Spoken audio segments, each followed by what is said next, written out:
Oh, qué amigos los de Cristo, nuestra culpa se llevó y nos manda que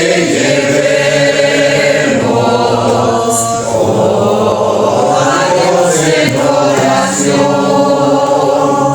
Somos tristes y agobiados y cargados de aflicción. Eso es porque no llevamos todo a Dios en oración. Dios te pidió oprimido, ten cuidado si temor, aquí en su refugio eterno, vive todo en oración. Te desprecian tus amigos, cuéntale en oración. En sus brazos de amor tierno, paz tendrá tu corazón. Jesucristo es nuestro amigo, de esa prueba nos mostró, pues para llevar consigo al culpable ser humano, el castigo de su pueblo, en su muerte él sufrió. Cristo es el amigo eterno, solo en él confío yo. Nuestro hermano Pedro va a hacer la reunión desde abajo. Es recomendable que los hermanos se sienten más adelante.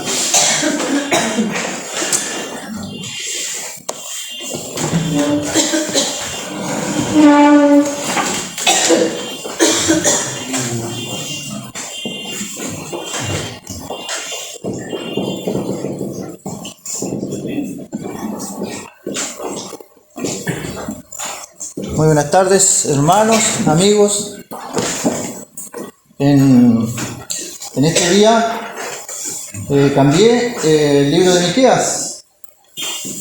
Venía siguiendo Miqueas capítulo 4, quedé por el verso 10, así que lo dejé en pausa por algunas situaciones. Obviamente se entiende el tema de la oración. La oración. ¿Cuándo orar? ¿Cómo orar? ¿Por qué orar? Así que vamos a ir viendo. Siempre decimos una primera definición, una definición básica podría ser conversar con Dios, hablar con Dios. Esa sería una definición de oración básica. Pero también la Escritura nos muestra un versículo, y voy a pedir ayuda también a los hermanos, si alguien encuentra Primera de Samuel, hemos estudiado otras veces a esta mujer. Primera de Samuel 1:15, lo puede parar y puede leerlo, por favor.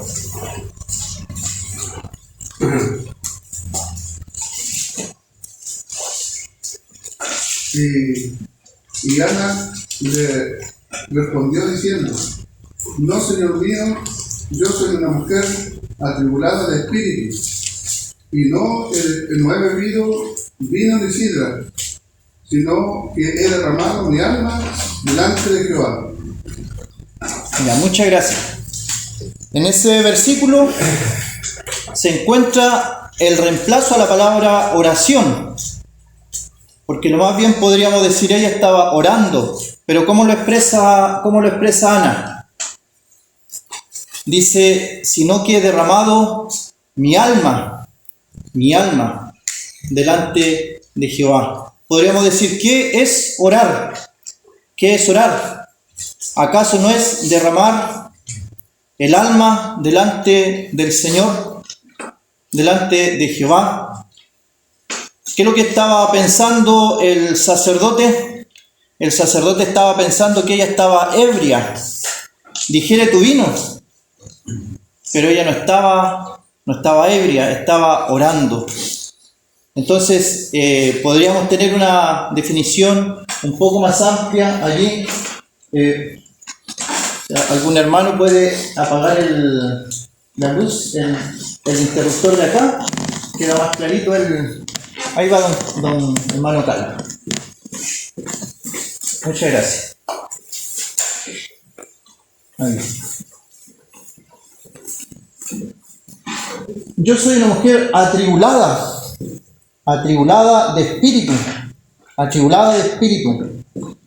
Hermanos, obviamente todos entendemos que Satanás nos zarandea como a trigo. El enemigo nos zarandea como a trigo. Podría preguntar abiertamente, que levante la mano, ¿quién durante este último tiempo no ha tenido ningún problema? Nadie levantó la mano. Todos hemos tenido problemas. Todos. Y cada uno de nosotros piensa que el de al lado no sufre. Y ese es un pensamiento lógico. Entonces yo veo mi sufrimiento y veo al hermano de al lado y digo, él no le pasa nada. Siempre anda con una sonrisa, nunca lo veo preocupado. Pero si nos pusiéramos todos nosotros a contar nuestros problemas, nuestras tribulaciones, lo que nos afecta, lo que nos ha pasado este comienzo de año, terminaríamos todos llorando. Cada uno de nosotros ha sufrido tribulaciones, angustias, algunos más grandes que otros. Hemos tenido un caso al borde de la muerte de una hermana. Si alguno no le ha tomado el peso todavía a lo que significa eso, David decía, hay un paso entre mí y la muerte. El Señor, si el Señor quiere, nos lleva en un chasquido, en un segundo. Nos lleva. La muerte está ahí.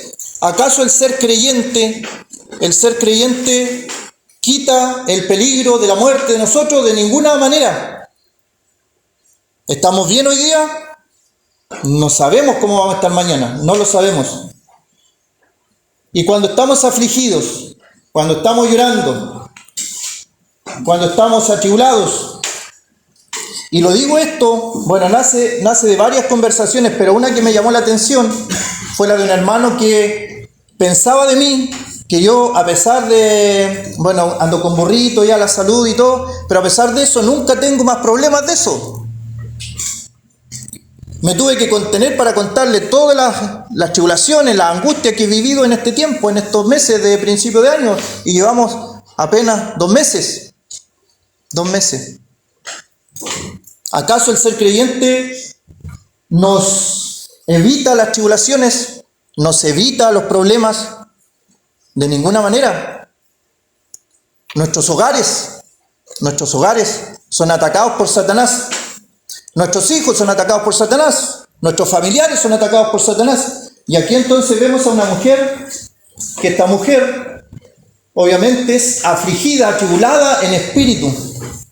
Y ella dice, no he bebido vino, ni sidra, sino que he derramado mi alma delante de Jehová. Bueno, obviamente hay un paréntesis. El beber vino o sidra, que es algo parecido como a la cerveza en el día de hoy, no es un pecado. No es eso lo que le está diciendo. El pecado, ¿cuál es el pecado que nos menciona la Biblia? El embriagarse, el emborracharse, el exceso. Al final eso es el pecado, el exceso de algo que ya esta mujer tiene que haber estado en una condición a tal punto que el hombre de Dios pensara que ella estaba borracha. Digiere tu vino. O sea, anda a dormir, anda a descansar, que se te pase la borrachera, la curadera, que se te pase y ahí vienes y vuelves entonces a conversar. Pero ella dice, he derramado mi alma delante de Jehová. Y yo me preguntaba, y me respondí también, así de manejado. Me pregunté y me respondí, ¿alguna vez he derramado mi alma al Señor en oración? Y recordé una ocasión, que nunca más he orado de esa forma. Nunca más he orado de esa forma. ¿Y cuándo fue? ¿Acaso cuando estaba bien espiritualmente, cuando todo estaba bien espiritualmente? No. Fue en el momento que avisaron que podía partir en esa noche de este mundo. No sé qué hay en la naturaleza humana, no sé qué hay en la condición humana, que se cumple en mi vida el momento más trágico, más angustioso. Ahí uno derrama su alma al Señor. Pero cuando todo está bien no lo hacemos. Y yo me pregunto y me digo a mí mismo, ¿por qué no lo hacemos cuando todo está bien? Que tengo que esperar. Y como decía, los meses han pasado 2 meses recién. Y tuve que esperar algunas situaciones para recién ahí volver a orar con fervor y tener esa seguridad que el Señor nos oye. Porque a veces estamos orando y pareciera que las oraciones no pasan más allá del techo. Es como un ritual. Nos faltaría el rosario. Porque la oración a veces hace una costumbre. Y pueden ser vanas repeticiones y repetimos por costumbre. Y no estamos derramando el alma, lo que está dentro de nosotros y echándolo afuera. Señor, estoy angustiado. Señor, estoy afligido. Señor, estoy atribulado. Mira todo lo que me está pasando. Cómo me atacan los enemigos. Cómo me hacen daño las personas. Señor, atiende mi petición, atiende mi oración. Aquí estoy yo delante de ti. ¿Lo hacemos?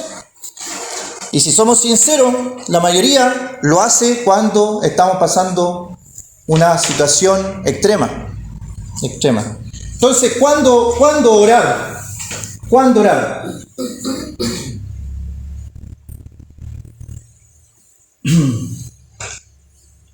¿Hay alguna hora para orar?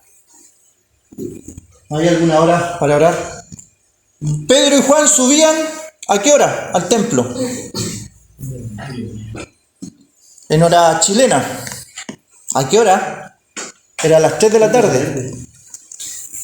También me pregunté yo, ¿alguna vez a las 3 de la tarde he estado orando?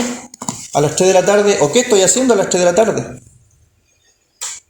Daniel, el profeta, ¿cuántas veces oraba Daniel el profeta? 3 veces. ¿Quién le decía a Daniel a qué hora tenía que orar?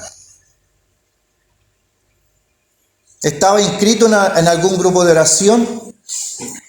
¿Alguien le mandaba un WhatsApp para decirle, Daniel, tienes que orar? No vemos eso, no hay ningún aviso.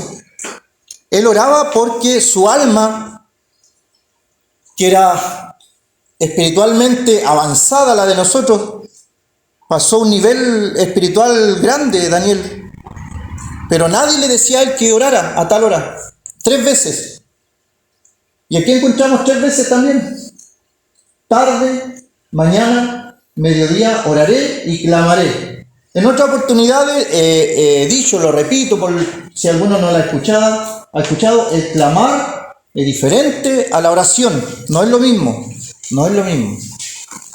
A veces nosotros oramos nomás, pero no llegamos al nivel del clamor. El clamor tiene que ver con elevar la voz incluso. Y a veces nuestras oraciones son poco silenciosas.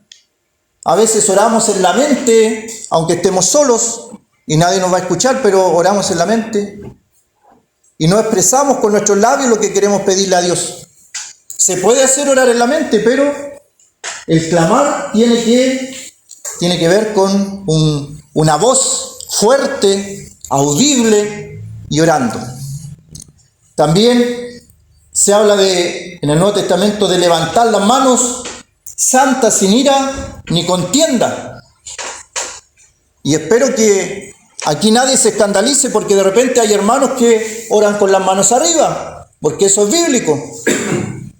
O que oran con una voz elevada y con las manos arriba y alguien se puede escandalizar. Pero eso es bíblico. Ahora, que nosotros no estemos acostumbrados a eso es otra cosa. Levantando las manos santas sin ira ni contienda. Entonces, vienen más preguntas. ¿Qué estoy haciendo en la tarde? ¿Se dirá de mi vida?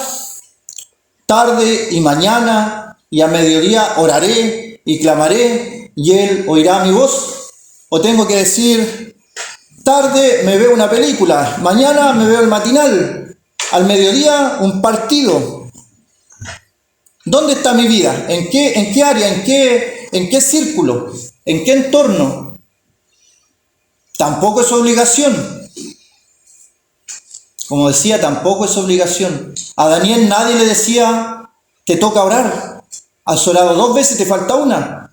3 veces oraba Daniel en el día. El profeta Elías, también lo cantamos, el profeta Elías oraba. ¿Quién obligaba al profeta Elías a orar? ¿Qué es lo que hago en mi mañana? ¿Qué es lo que hago en mi tarde? ¿Qué es lo que hago al mediodía, en la noche? Estoy orando al Señor, estoy clamando al Señor por las necesidades. Y vuelvo a lo que dije al principio, alguno de nosotros no tiene necesidad de cosas. Puede que llegue fin de mes y no tenemos dinero. Pero ¿qué dice la Escritura? ¿Qué dice la palabra? Cuando invita a orar, pedid y se os dará. Buscad y hallaréis. Pero a veces no pedimos y a veces no buscamos. Estamos afligidos y podemos acudir a algún médico, exámenes. Obviamente no estoy en contra de los médicos, pero no debiera ser lo único. Debiera también destinar un momento de la oración por la salud. Así que algunas de esas reflexiones son las que han aparecido y fueron tantas las reflexiones que por eso hice la pausa en el libro de Miqueas, por si a alguien le llama la atención. Iba siguiendo un orden en Miqueas, pero el Señor dijo, pausemos, entreguemos esto y después seguimos con Miqueas.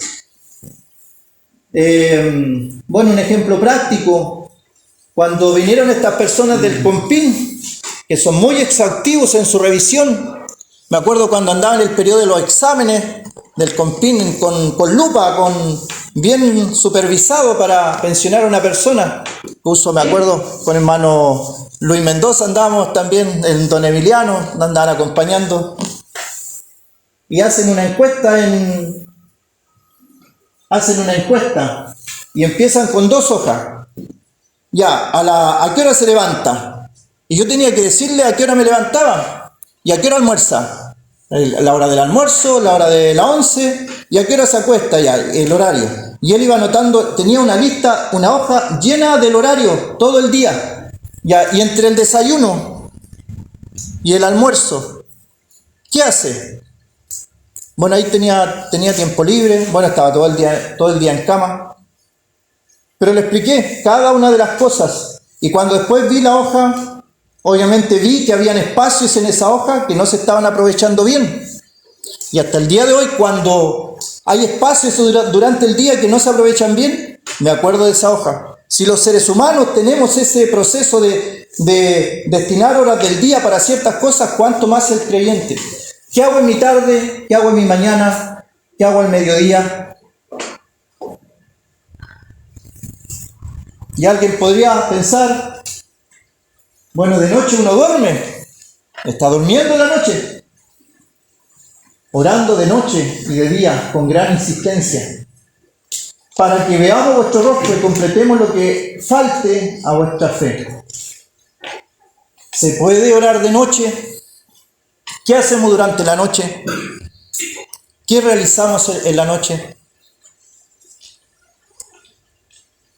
A veces uno evita de contar ejemplos muy personales, pero si a alguien le sirve, Yo tenía problemas con la televisión.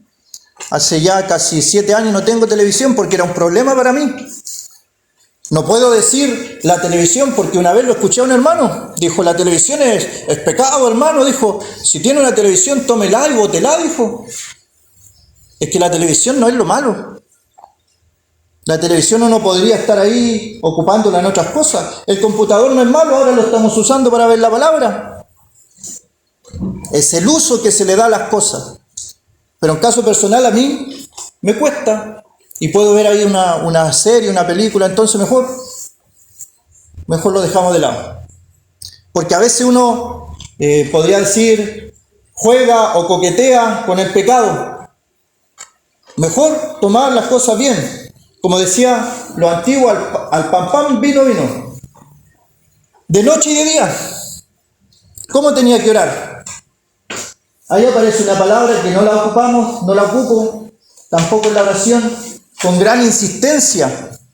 ¿Qué es lo que es la insistencia en la oración? La insistencia es el ejemplo del Señor con la viuda, cuando dice aprendan de la viuda. Era una viuda que iba donde un juez injusto. Entonces este juez la escuchaba. Y ella, ¿qué le decía? Hazme justicia, hazme justicia. Y todos los días, y partía una y otra vez, le decía, hazme justicia. Y el juez, ¿qué le dijo el juez? Porque esta viuda me molesta. Él dijo, yo no le temo a Dios, no le temo a los hombres, pero porque esta viuda me molesta, le haré justicia. ¿Cuánto más Dios? Si nosotros le oramos a Dios. Pero un hermano me dijo, yo no le oro a Dios por esas cosas. ¿Cómo se le ocurre que le voy a orar a Dios por esas cosas?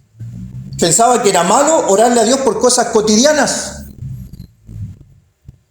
Pero la Escritura también habla de orar sin cesar. Eso quiere decir todo el día en oración. Sin ningún problema el Señor nos va a escuchar. ¿Acaso va a decir, no, es que en la mañana estoy ocupado? ¿O esta es mi hora de colación? Como en la oficina, vuelva después de almuerzo. De ninguna manera. El Señor, siempre que nosotros nos acercamos a orar, siempre va a estar allí, sea la hora que sea. Y aquí está orando de noche, y con gran insistencia.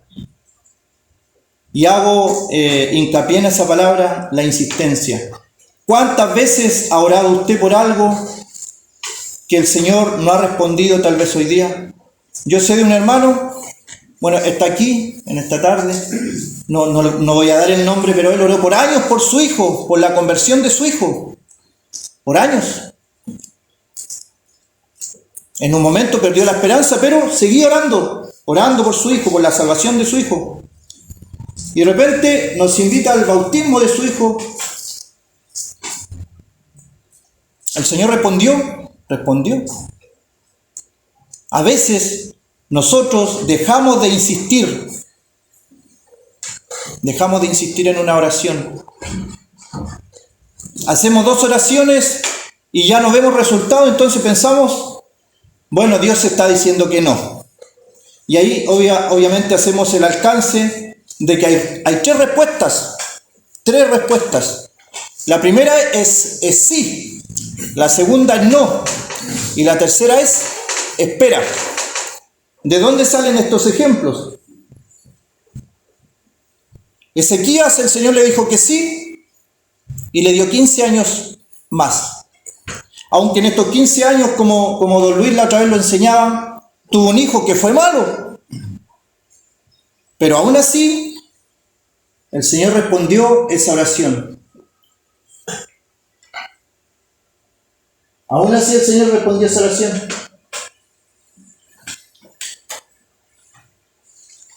Ezequías le dijo que sí y le dio 15 años más.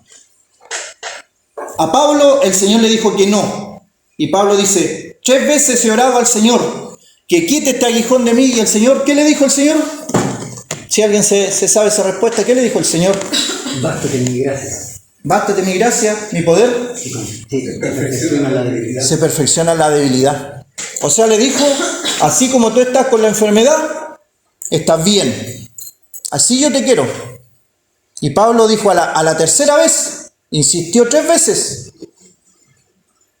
Y a la tercera vez entendió, no sabemos cómo lo entendió, pero lo entendió que Dios lo quería así. Y no broma. El Señor le dijo, bástate mi gracia, mi poder se perfecciona en la debilidad. Pero Ezequiel le respondió que sí, ni un problema, te doy 15 años más.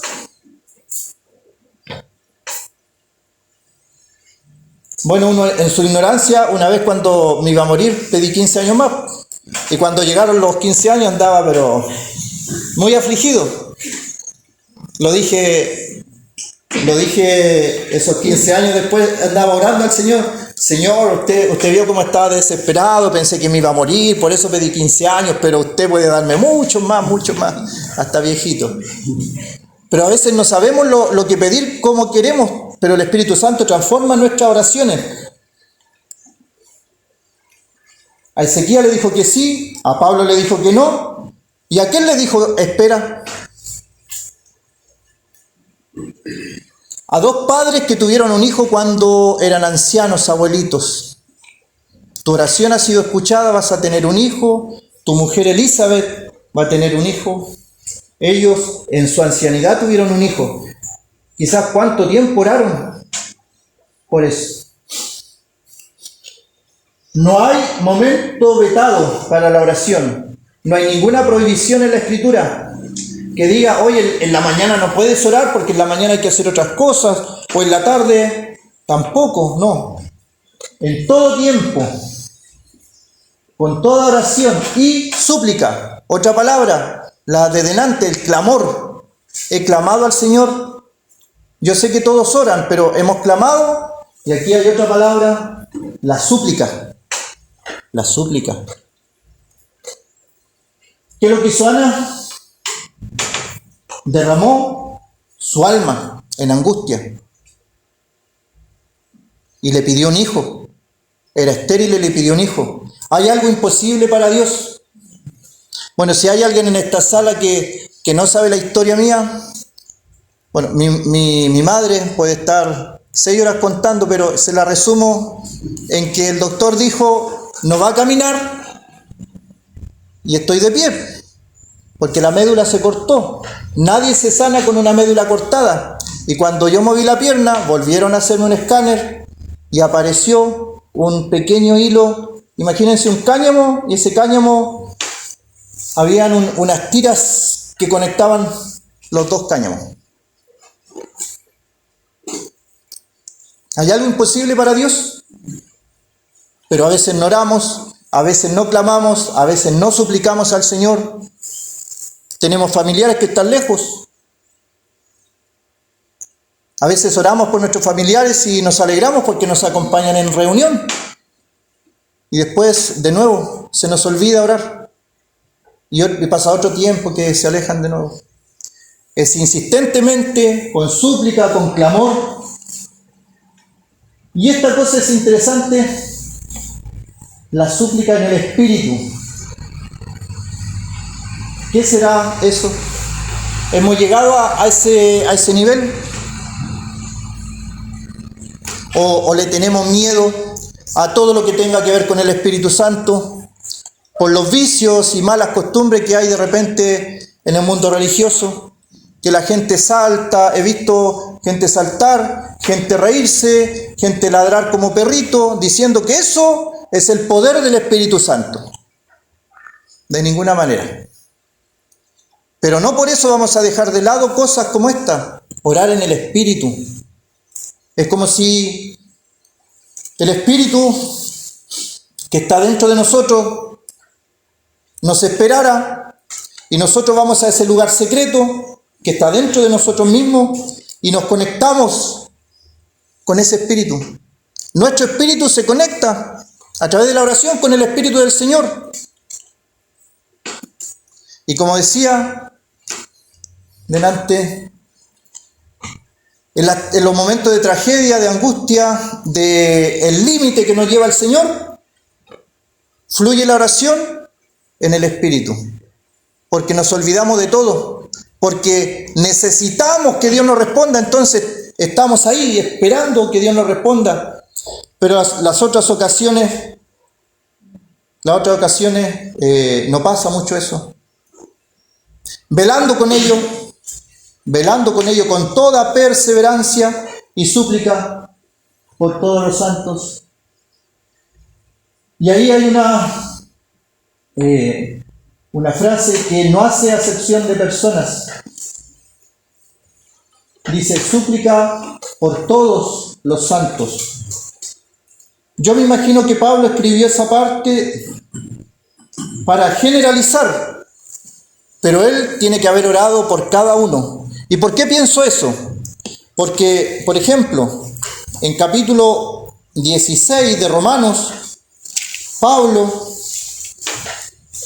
se está despidiendo y manda saludos.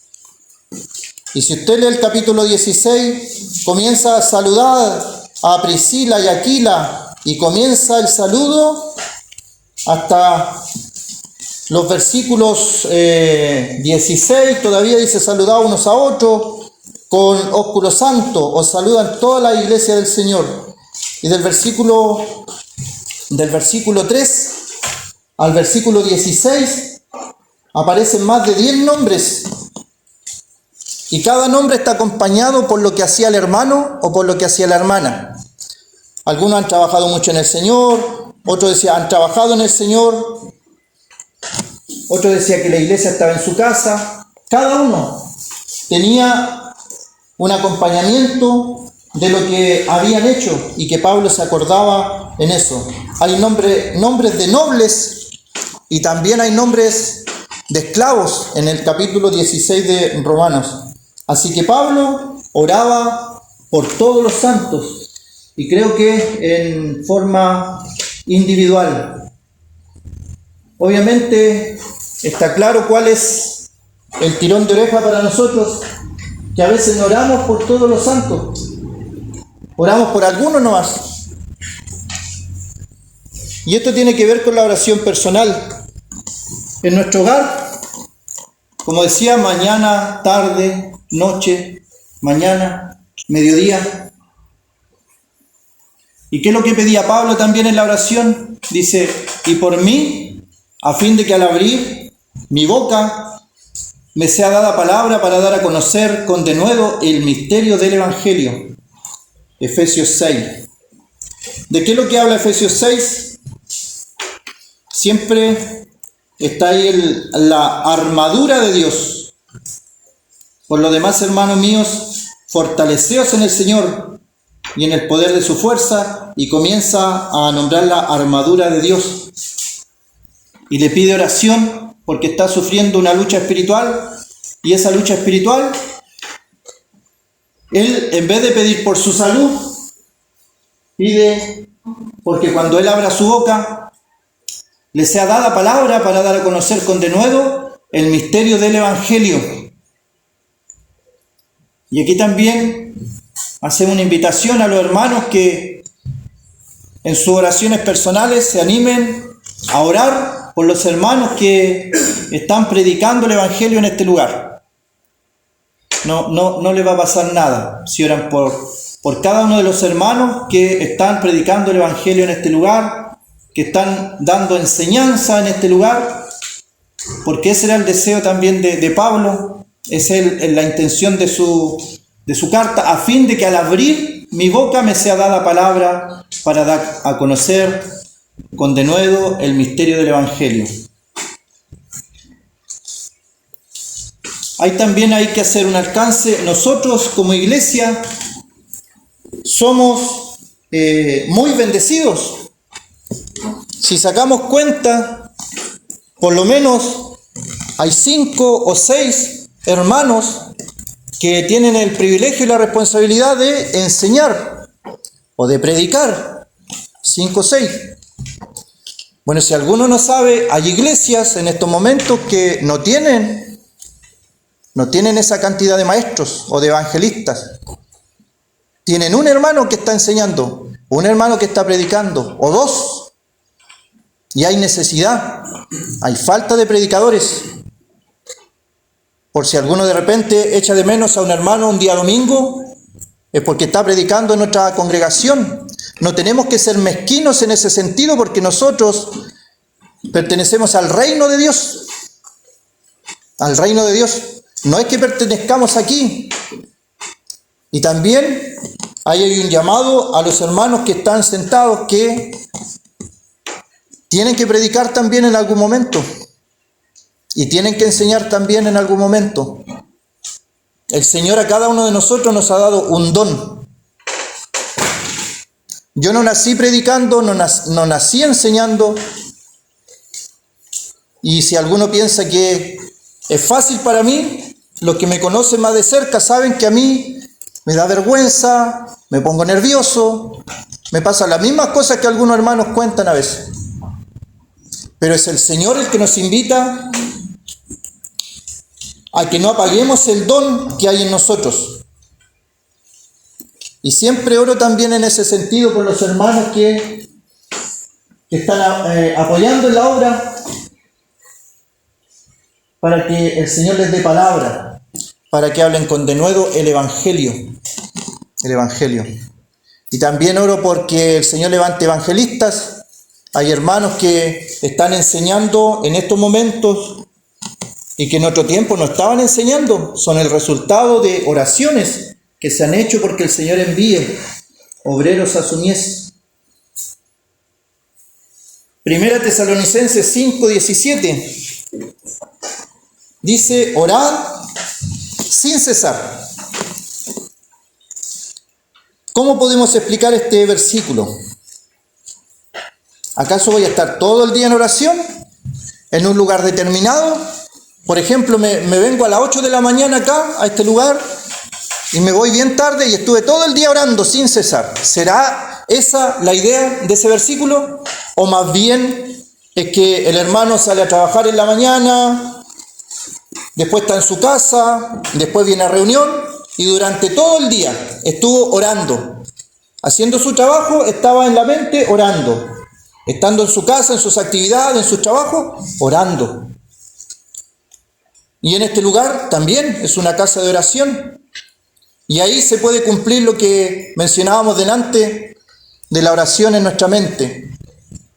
Pero si hay un lugar que tenemos en nuestra casa, si hay una pieza, poder cerrar esa pieza y orar en lo secreto, y no hay ningún impedimento para elevar nuestra voz en oración, en clamor al Señor, que el Señor nos ayude en las dificultades que estamos atravesando, que el Señor nos ayude por los hermanos que están enfermos, que el Señor nos ayude a orar con fe por los hermanos que tienen que recuperarse. Yo, entre paréntesis, agradezco obviamente las oraciones por mi persona, porque si cada día la salud no va mejorando, y cuando alguien me dice, ¿por qué está orando?, yo le digo que la salud no sea impedimento para el ministerio. Y eso me costó algunos años aprenderlo, que esa es la oración, y eso es lo que Pablo estaba pidiendo, porque lo importante no somos nosotros, lo importante es el ministerio, que la palabra no se detenga.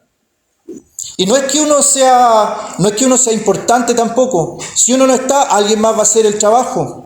Pero el Señor nos está dando la oportunidad. Y eso también lo he comprobado. Yo estuve 1 año en cama, hace pocos años. 1 año. Y todas las cosas que yo hacía, las hizo alguien más. Ni un problema. Para Dios no hay ningún problema. Pero Él nos da el privilegio de colaborar en el reino. Orar sin cesar. Puedo estar todo el día en mi mente orando. Hay un hermano que me comentaba respecto a este texto. Él es chofer de camiones. Hace largos viajes. Obviamente él va atento en la carretera y todo, pero mientras va manejando va pensando. No va escuchando música, como algunos llegan y prenden la música, los camioneros. No, él dice que va sin música. Y va concentrado y pensando, meditando, aprovechando ese tiempo. Obviamente no va a orar con los ojos abiertos. Obviamente. ¿Cómo orar?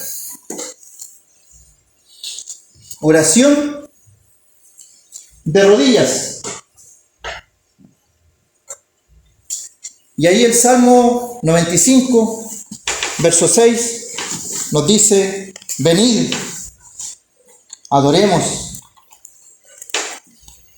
y postrémonos y arrodillémonos delante de Jehová nuestro Dios. Y la primera palabra que aparece ahí es adoremos.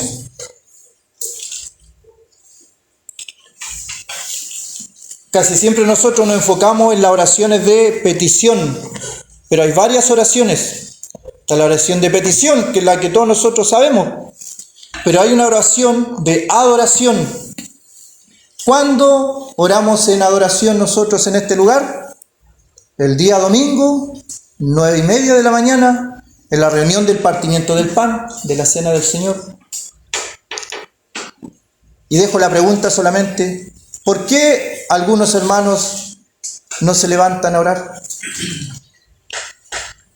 Entonces ahí, para no ser como juez, retrocedo a los primeros momentos que participaba de esa reunión, y a uno le puede dar vergüenza, uno puede pensar que las oraciones pueden estar malas, que lo que voy a decir es inconveniente, pero al final, si no se para a orar, nunca lo va a hacer. Yo me paré a orar y después un hermano se acercó que había dicho algo mal. ¿Acaso me voy a sentir como la generación de hoy día? Son todos medio de cristal, no se le puede decir nada porque se enojan al tiro.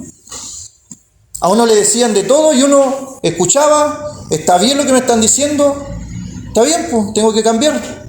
Si no nacimos sabiendo. Pero a veces uno no se acerca al hermano a decirle algo porque se enoja. Se enoja. El problema es que ese hermano que se enoja porque le dicen algo no va a crecer. Porque nadie se va a atrever a decirle que algo no está bien, no está conveniente. Y vuelvo a repetir, nadie nació sabiendo orar, sabiendo adorar. Fuimos aprendiendo en el camino. Venid, adoremos, postrémonos, arrodillémonos delante de Jehová, nuestro Hacedor. Yo he estado en congregaciones donde uno entra y están orando de rodillas. Y es bíblico. Vuelvo a la idea de que porque nosotros no lo hagamos, no quiere decir que es antibíblico. Quiere decir que uno no está acostumbrado a eso, pero que no es antibíblico que estén orando de rodillas. Y si un hermano en su hogar ora de rodillas, ni un problema. ¿Cuál sería el problema? Hay hermanos que por salud no lo hacen.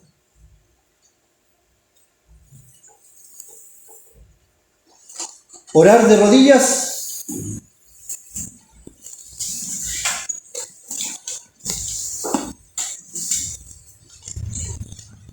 sin mirar la escritura. ¿Cuál es el contexto de este texto? O voy a hacerla más fácil. ¿Era un momento de alegría o de tristeza? De tristeza. Los hermanos sabían que Pablo lo iban a llevar a Roma. Y él lo juntó, y en la playa, oraron en la playa. ¿A qué va uno a la playa? El otro día anduvimos en la playa, pero no fui a orar, nos fuimos a bañar. Pablo en la playa se juntó con unos hermanos y se pusieron a orar, que también fue una cosa que yo vi una vez. Una iglesia estaba en la playa, estaban orando y habían unas personas con vestidos blancos. Entendí que iban a bautizar a una persona y la iban a bautizar en el mar. ¿Acaso está mal eso? Porque nosotros bautizamos en un púlpito. De repente uno conversa con los hermanos y hay hartas cosas en nuestras cabezas que son como mitos. Y eso da paso a ser un poco más sectario. Y pensar que aquí nomás somos los salvos. Cuidado con eso. Ahí estaban los hermanos en la playa orando y personas que se iban a bautizar. Pablo entonces estaba triste, era un momento de tristeza, hubo llanto de por medio. Si la vida del creyente no es solamente risa, hay llanto de por medio, tristeza, angustia, las cosas que afligen. Cuando hubo dicho estas cosas, se puso de rodillas y oró con todos ellos. Pero también se puede orar de pie. Josafat, Segunda de Crónicas 20, y ahí están los versículos.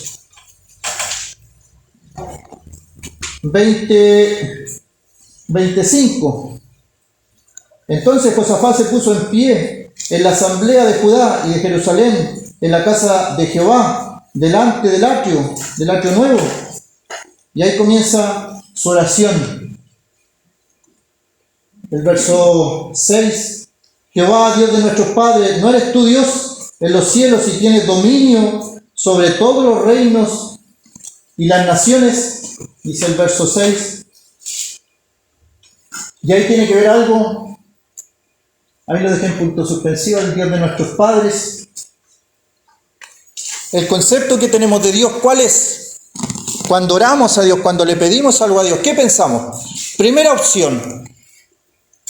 Lo que le estoy pidiendo a Dios es muy grande. Tal vez me diga que no. Lo que le estoy pidiendo a Dios no le interesa. Porque Él está interesado en otras cosas. Bueno, la Escritura una y otra vez nos muestra que podemos acercarnos a Dios en cualquier momento en oración, por cualquier cosa. Hay un viaje que está llegando a Tirúa, por ahí. Bueno, la cosa es que llego a una casa, me reciben unos hermanos y me saluda un joven, un pequeñito, 8 años tendría. Muchas gracias, le dije yo, por recibirme en su hogar. Y me dijo, ¿el niño? ¿Le gusta mi casa? Sí, le dije, ¿está bonita? ¿Bonita su casa? Me dijo, esta se la pedí. Esta casa se la pedí al Señor. Y el Señor me respondió. Yo no sé qué cara le puse al niño, pero él me dijo, ¿y usted no cree? Un niño, de la boca de los niños sale gran sabiduría respecto a lo espiritual a veces. ¿Y usted no cree? A veces nos ponemos incrédulos, hermano. Incrédulos. La incredulidad es un mal que nos afecta, sobre todo cuando tenemos que orar.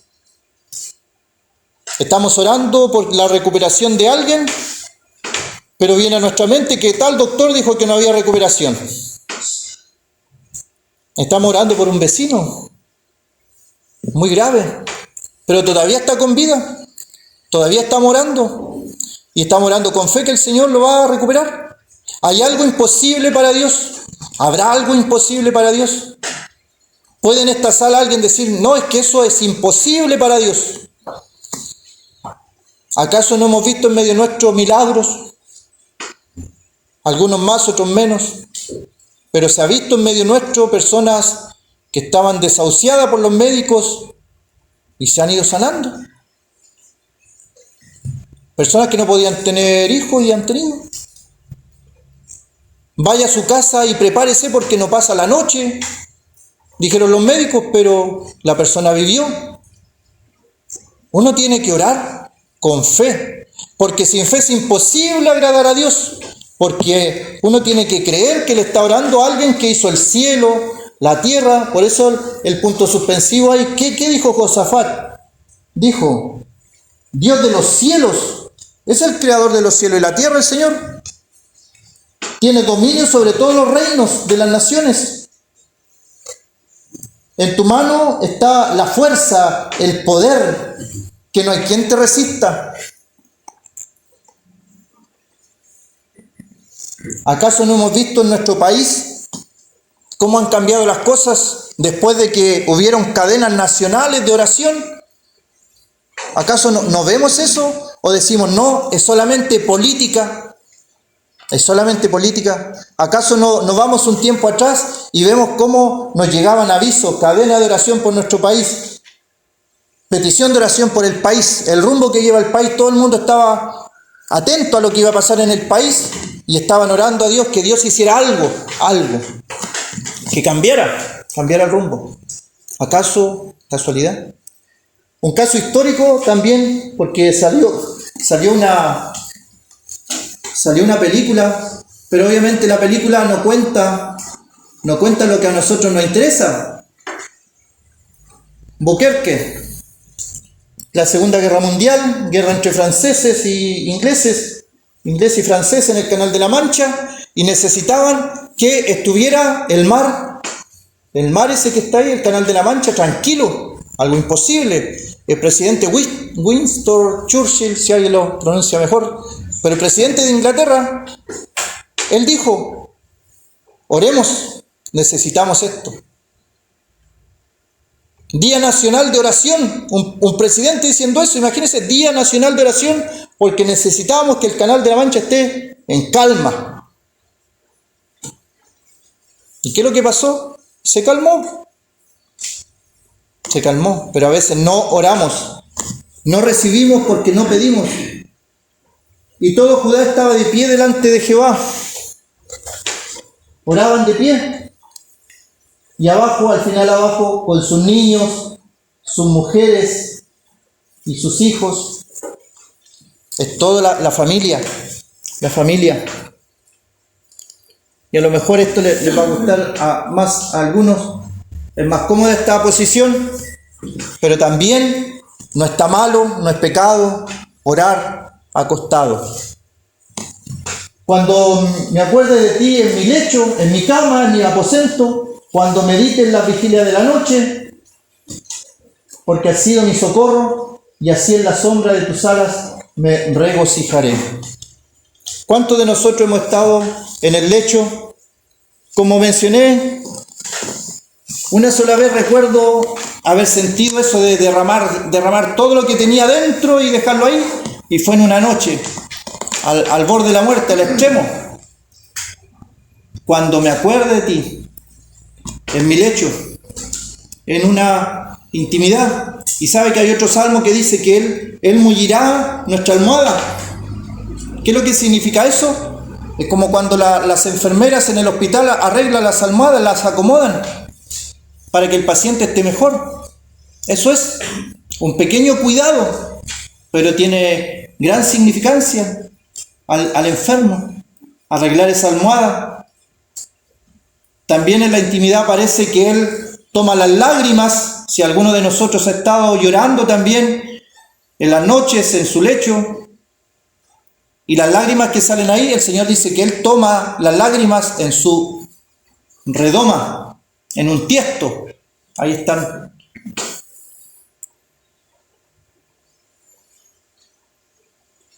Vamos a dejar hasta ahí. Con la invitación siempre que el Señor nos ayude a orar más fervientemente. Tenemos hartas necesidades de oración, de peticiones, y que nos animemos a orar por cosas imposibles, porque si son cosas posibles, ¿para qué orarle al Dios Todopoderoso? Si son cosas a veces que podemos resolver, uno dice, estoy orando por esto, pero hay cosas que uno la puede hacer. El Señor, como es grande y todopoderoso, se le pueden pedir cosas imposibles porque Él es todopoderoso. Vamos a orar. Nuestro Dios, Padre Celestial, te damos las gracias en esta tarde por la persona del Señor Jesucristo. Te damos las gracias porque tú nos ayudas cada día en nuestras vidas, y te queremos pedir, Padre Celestial, te queremos pedir que tú nos ayudes, que cuando oremos creamos que tú puedes hacer lo que tu palabra dice. Eres un Dios grande, poderoso, fuerte en batalla, y que tú tienes cuidado de los tuyos.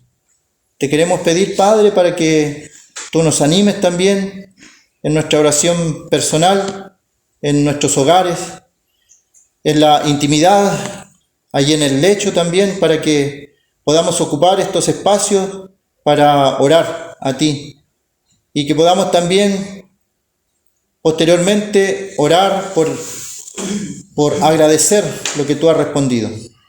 Todo lo queremos pedir, Padre Celestial, agradecidos siempre, en el nombre del Señor Jesucristo. Amén. Amén.